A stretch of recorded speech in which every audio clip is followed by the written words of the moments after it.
कि ਤੁਹਾਨੂੰ ਵੀ ਪੀਟੀ ਤੇ ਇੰਟਰਵਿਊ ਦੀ ਕਾਲ ਆਈ ਹੈ ਤੇ ਡਰ ਲੱਗ ਰਿਹਾ, ਹਿੰਮਤ ਛੱਡ ਗਿਆ ਕਿ ਬਸ ਹੁਣ ਨਹੀਂ ਮੇਰੇ ਕੋਲ ਸ਼ਾਇਦ ਇੰਟਰਵਿਊ ਕਲੀਅਰ ਹੋਣੀ, ਪਤਾ ਨਹੀਂ ਮੇਰੇ ਤੋਂ ਕੀ ਪੁੱਛ ਲੈਣ। ਸੋ ਬੇਟਾ ਇਹ ਵੀਡੀਓ ਲਾਸਟ ਤੱਕ ਜ਼ਰੂਰ ਦੇਖਿਓ, ਕੱਲੀ ਕੱਲੀ ਪੁਆਇੰਟ ਤੁਹਾਡੀ ਮੋਟੀਵੇਸ਼ਨ ਤੇ ਬਿਲਕੁਲ ਕੱਲਾ ਸਵਾਲ ਉਹ ਡਿਸਕਸ ਕਰਾਂਗੇ ਜੋ ਤੁਹਾਡੇ ਕੋਲ ਉੱਤੇ ਪੁੱਛਿਆ ਜਾਏਗਾ। ਸੋ ਇਸ ਪੀਟੀ ਦੀ ਇੰਟਰਵਿਊ ਨੂੰ ਪੋਜ਼ਿਟਿਵ ਲੈਣਾ। ਸੋ ਪੋਜ਼ਿਟਿਵਿਟੀ ਗੱਲਾਂ ਨਾਲ ਨਹੀਂ, ਅੱਜ ਫੈਕਟਸ ਨਾਲ ਗੱਲਾਂ ਕਰਨੀਆਂ ਕਿ ਕਿੱਦਾਂ ਤੁਸੀਂ ਆਪਣਾ ਇੰਟਰਵਿਊ ਦੀ ਕਾਲ ਤੋਂ ਬਾਅਦ ਆਪਣੇ ਵੀਜ਼ੇ ਦੇ ਚਾਂਸਸ ਬਹੁਤ ਜਿਹੜੇ ਕੀ ਆ ਉਮੀਦ ਵੱਡੇ ਲੈਵਲ ਤੇ ਤੁਸੀਂ ਕਰ ਸਕਦੇ ਆ। ਸਤਿ ਸ਼੍ਰੀ ਅਕਾਲ ਦੋਸਤੋ, ਮੈਂ ਤੁਹਾਡਾ ਤੀਰਥ ਸਿੰਘ ਤੇ ਮਾਸ ਕਰਦਾ ਤੁਸੀਂ ਸਾਰੇ ਜਾਣੇ ਰਾਜੀ ਖੁਸ਼ੀ ਤੇ ਚੜ੍ਹਦੀ ਕਲਾ ਦੇ ਵਿੱਚ ਹੋਵੋਗੇ। ਤੇ ਬਿਲਕੁਲ ਤੁਸੀਂ ਜਿਹੜੇ ਵੀ ਬੱਚਿਆਂ ਨੂੰ ਇੰਟਰਵਿਊ ਦੀ ਕਾਲ ਆਈ ਆ ਤੁਸੀਂ ਇਹ ਲੈਟਰ ਦੇਖੋ ਕਿਹੜੇ ਪੁਆਇੰਟਸ ਉਹਨਾਂ ਨੇ ਤੁਹਾਡੇ ਕੋਲ ਜਿਹੜੇ ਆ ਕੀ ਆ ਚੈੱਕ ਕਰਨੇ ਆ। ਸੋ ਇਹਨਾਂ ਦੀ ਹੀ ਤਿਆਰੀ ਕਰਕੇ ਜਾਣੀ ਆ ਤੇ ਬਿਲਕੁਲ ਤੁਸੀਂ ਸਿਰੇ ਲੱਗੋਗੇ। ਸੋ ਮੈਂ ਮੁੱਦੇ ਤੇ ਆਊਂਗਾ, ਟਾਈਮ ਨਹੀਂ ਵੇਸਟ ਕਰੂੰਗਾ। ਪਹਿਲਾ ਪੁਆਇੰਟ ਕੌਨਫੀਡੈਂਸ। ਬੇਟਾ ਮੈਂ ਕਹੂੰਗਾ ਜਿਹੜਾ ਸਭ ਤੋਂ ਇੰਪੋਰਟੈਂਟ ਮੈਟਰ ਕਰਦਾ ਕਿ ਯੈਸ ਕਿ ਮੇਰੀ ਉਦੋਂ ਬਾਡੀ ਲੈਂਗੁਏਜ ਕੀ ਆ, ਮੈਂ ਉਦੋਂ ਜਦੋਂ ਬੋਲਦਾ ਮੇਰੇ 'ਚ ਕਿੰਨਾ ਕੌਨਫੀਡੈਂਸ ਆ। ਬਿਲਕੁਲ ਯੈਸ, ਕਈ ਵਾਰੀ ਨਾ ਆਪਾਂ ਨੂੰ ਬਹੁਤ ਡਰ ਲੱਗਦਾ ਕਿ ਵੀਜ਼ਾ ਆਫਿਸਰ ਮੇਰੇ ਤੋਂ ਕੁਝ ਪੁੱਛ ਨਾ ਲਵੇ। ਬਟ ਇੱਕ ਚੀਜ਼ ਨੂੰ ਪੋਜ਼ਿਟਿਵਿਟੀ ਲਈ ਲੈ ਕੇ ਚੱਲਣੀ ਆ ਕਿ ਮੈਨੂੰ ਇੰਟਰਵਿਊ ਦੀ ਕਾਲ ਪਤਾ ਕਿਉਂ ਆਈ ਆ, ਤੁਹਾਨੂੰ ਉਹ ਵੀਜ਼ਾ ਦੇਣਾ ਚਾਹੁੰਦੇ ਆ। ਜੇ ਸਿੱਧੀ ਰਿਫਿਊਜ਼ਲ ਵੀ ਦੇ ਦਿੰਦਾ ਆਪਾਂ ਕੀ ਕਰ ਲੈਣਾ ਸੀ, ਕੁਝ ਨਹੀਂ ਕਰ ਸਕਦੇ ਸੀ। ਸੋ ਇੱਕ ਸਾਡੀ ਛੋਟੀ ਭੈਣ ਦੀ ਫੋਟੋ ਵੀ ਦੇਖੋ, ਇਹ ਉਹ ਸਟੂਡੈਂਟ ਆ। ਅੱਜ ਮੈਂ ਨੈਗੇਟਿਵਿਟੀ ਦੀ ਗੱਲ ਨਹੀਂ, ਪੋਜ਼ਿਟਿਵਿਟੀ ਦੀ ਆ। ਰੱਬ ਨਾ ਕਰੇ ਜੇ ਇੰਟਰਵਿਊ ਤੇ ਵੀ ਵੀਜ਼ਾ ਰਹਿੰਦਾ। ਬਹੁਤ ਸਾਰੇ ਬੰਦੇ ਕਹਿੰਦੇ ਕਿ ਇੰਟਰਵਿਊ ਤੇ ਵੀਜ਼ਾ ਰਹਿ ਗਿਆ, ਹੁਣ ਨਹੀਂ ਆਉਣਾ, ਤੇਰੇ ਤੋਂ ਅਖੀਰਲਾ ਮੌਕਾ। ਆ ਦੇਖੋ ਸਾਡੀ ਛੋਟੀ ਭੈਣ, ਇੰਟਰਵਿਊ ਕਾਲ ਆਈ ਸੀ ਜਦੋਂ ਆਇਲਸ ਦੀਆਂ ਨਵੰਬਰ 'ਚ ਆਈਆਂ ਸੀਗੀਆਂ, ਇਹ ਰਿਫਿਊਜ਼ ਹੋ ਗਿਆ ਸੀਗਾ ਸਟੂਡੈਂਟ। ਦੁਬਾਰਾ ਇਹਨਾਂ ਦੀ ਫਾਈਲ ਲਾਈ ਆ, ਵੀਜ਼ਾ ਲੈ ਕੇ ਗਏ ਆ। ਤੇ ਉਮੀਦ ਨਾ ਛੱਡਿਓ। ਸੋ ਇਹ ਮੈਂ ਤੁਹਾਡੀ ਪੋਜ਼ਿਟਿਵਿਟੀ ਲਈ ਗੱਲ ਕਰ ਰਿਹਾ। ਸੋ ਕੌਨਫੀਡੈਂਸ ਨਾਲ ਜਾਣਾ ਵਾ।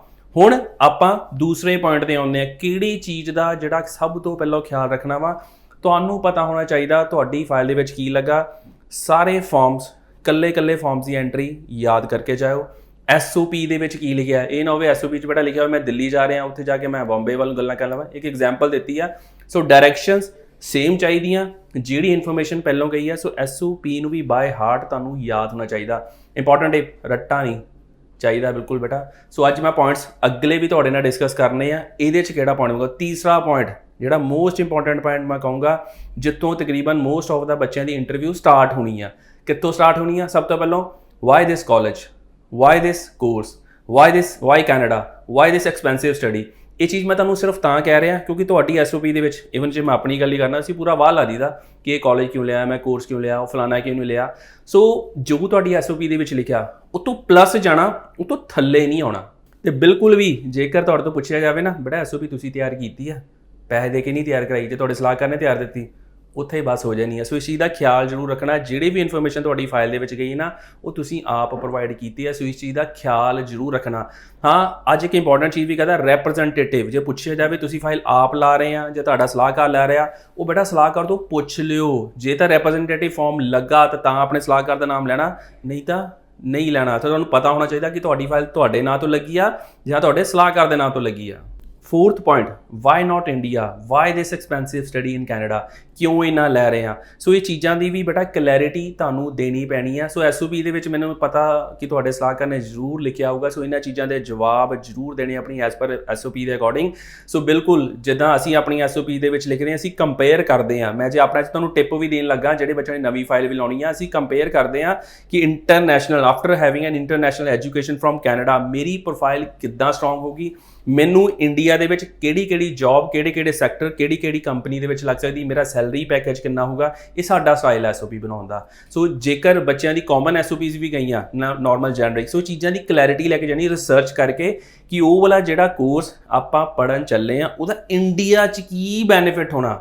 ਕੋਈ ਵਾਪਸ ਨਹੀਂ ਆਉਂਦਾ, ਬਟ ਉਹਤੇ ਤੁਹਾਨੂੰ ਦਰਸਾਉਣਾ ਪੈਣਾ ਕਿ ਮੈਂ ਵਾਪਸ ਆਊਂਗਾ। ਸੋ ਇਸ ਚੀਜ਼ ਦੀ ਰਿਸਰਚ ਕੇਸ ਟੂ ਕੇਸ ਆਪਣੇ ਕੋਰਸ ਦੇ ਅਕੋਰਡਿੰਗ ਕਰ ਲੈਣੀ। ਗੂਗਲ ਤੇ ਸਰਚ ਕਰ ਲੈਣੀ ਕਿ ਆਹ ਵਾਲਾ ਕੋਰਸ ਦੀ ਇੰਡੀਆ ਦੇ ਵਿੱਚ ਕੀ ਡਿਮਾਂਡ ਆ, ਕਿਹੜੀ ਕੰਪਨੀ ਦੇ ਵਿੱਚ ਕਿੰਨਾ ਸੈਲਰੀ ਪੈਕੇਜ ਆ, ਕਿੱਦਾਂ ਗਰੋਥ ਹੈਗੀ ਆ, ਕਿਹੜੀ ਲੋਕੇਸ਼ਨ ਇੰਡੀਆ ਦੇ ਵਿੱਚ ਮੈਨੂੰ ਜੌਬ ਮਿਲ ਸਕਦੀ ਆ। ਸੋ ਇਹ ਜਿਹੜੀ ਵਾਈ ਨਾਟ ਇੰਡੀਆ ਤੇ ਐਕਸਪੈਂਸਿਵ ਸਟੱਡੀ ਦਾ ਆਪਾਂ ਇੱਕ ਕੰਪੈਰੀਜ਼ਨ ਉਹਨਾਂ ਨੂੰ ਦੱਸ ਸਕਦੇ ਆ।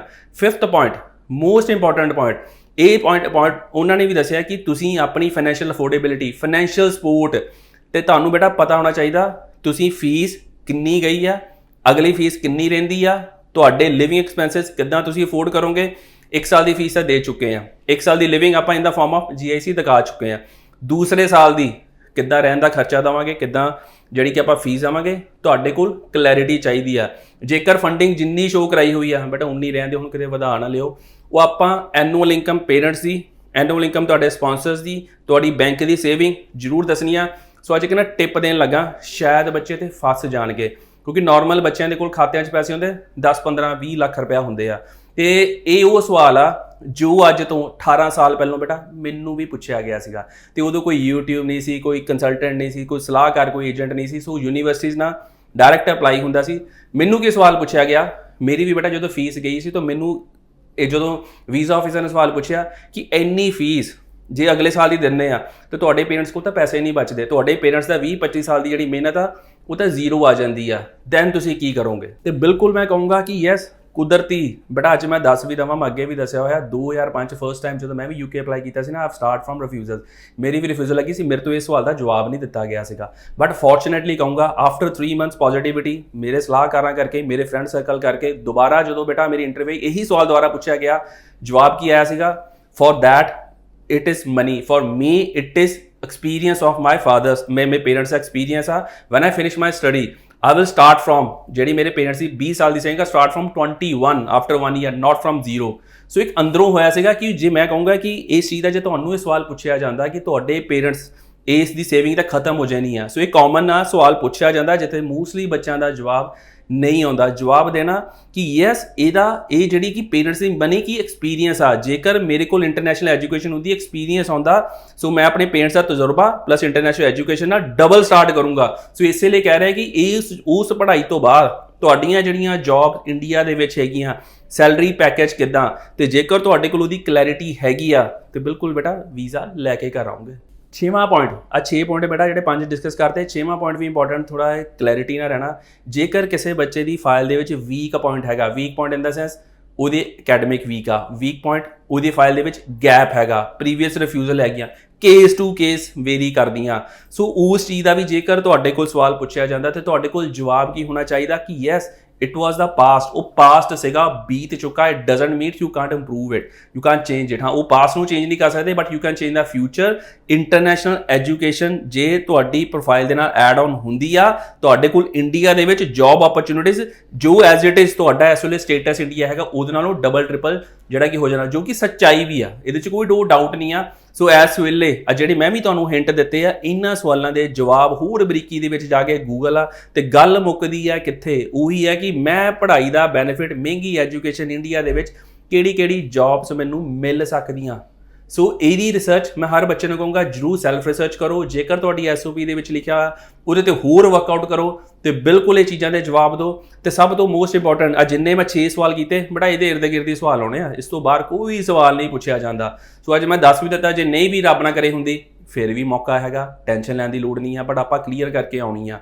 ਸੋ ਸਭ ਤੋਂ ਇਹ ਮੁੱਦਾ ਇੰਪੋਰਟੈਂਟ ਮੈਟਰ ਕਰਦਾ ਕੌਨਫੀਡੈਂਸ, ਕਿਉਂਕਿ ਜ਼ਿਆਦਾਤਰ ਬੱਚੇ ਇੰਟਰਵਿਊ ਤੇ ਜਿਹੜੇ ਰਿਫਿਊਜ਼ ਹੁੰਦੇ ਆ, ਰੀਜ਼ਨ ਪਤਾ ਕੀ ਹੁੰਦਾ? Language ability. ਤੁਹਾਡੇ ਬੈਂਡ ਤਾਂ ਆਏ ਹੋਏ ਆ ਬਟ ਤੁਹਾਡੇ ਤੋਂ ਬੋਲਿਆ ਨਹੀਂ ਗਿਆ ਉਸ ਵੇਲੇ। ਕਿਉਂ ਨਹੀਂ ਬੋਲਿਆ ਜਾਂਦਾ? ਬੱਚਾ ਉੱਥੇ ਨਰਵਸ ਹੋ ਜਾਂਦਾ ਵਾ। ਸੋ ਨਰਵਸ ਹੋਣ ਦੀ ਲੋੜ ਨਹੀਂ ਆ। ਸੋ ਇੱਕੋ ਹੀ ਮੇਨ ਮੁੱਦਾ ਕੌਨਫੀਡੈਂਸ ਨੂੰ ਜੇ ਆਪਾਂ ਸਾਂਭ ਲੈਂਦੇ ਆ, ਬਾਕੀ 6 ਪੁਆਇੰਟ ਜਿਹੜੇ ਤੁਹਾਡੇ ਨਾਲ ਡਿਸਕਸ ਕੀਤੇ ਆ, ਤੇ ਉਮੀਦ ਕਰਦਾ ਵੱਧ ਤੋਂ ਵੱਧ ਬੱਚੇ ਜਿਹੜੇ ਕੀ ਆ ਵੀਜ਼ਾਸ ਲੈ ਕੇ ਜਾਣ। ਸੋ ਇੰਟਰਵਿਊ ਆਈ ਪੋਜ਼ਿਟਿਵ ਲੈਣਾ, ਨੈਗੇਟਿਵ ਬਿਲਕੁਲ ਨਹੀਂ ਲੈਣਾ। 85,578 85,578 ਨੰਬਰ ਤੇ ਆਪਣੇ ਡਾਊਟ, ਕਿਸੇ ਤਰ੍ਹਾਂ ਦਾ ਵੀ ਡਾਊਟ ਆ, ਜਰੂਰ ਇਸੇ ਵੀਡੀਓ ਦੇ ਕਮੈਂਟ ਬਾਕਸ 'ਚ ਲਿਖੋ। ਤੇ ਉਮੀਦ ਕਰਦਾ ਵੱਧ ਤੋਂ ਵੱਧ ਬੱਚੇ PT ਤੇ ਵੀ ਵੀਜ਼ਾ ਲੈ ਕੇ ਜਾਣ ਤੇ ਆਉਣ ਵਾਲੇ ਸਮੇਂ ਦੇ ਵਿੱਚ ਟ੍ਰੈਂਡ ਸਾਨੂੰ ਹੋਰ ਵਧੀਆ ਜਿਹੜਾ ਕਿ ਆਉਂਦਾ ਨਜ਼ਰ ਆਵੇ। ਸਤਿ ਸ਼੍ਰੀ ਅਕਾਲ।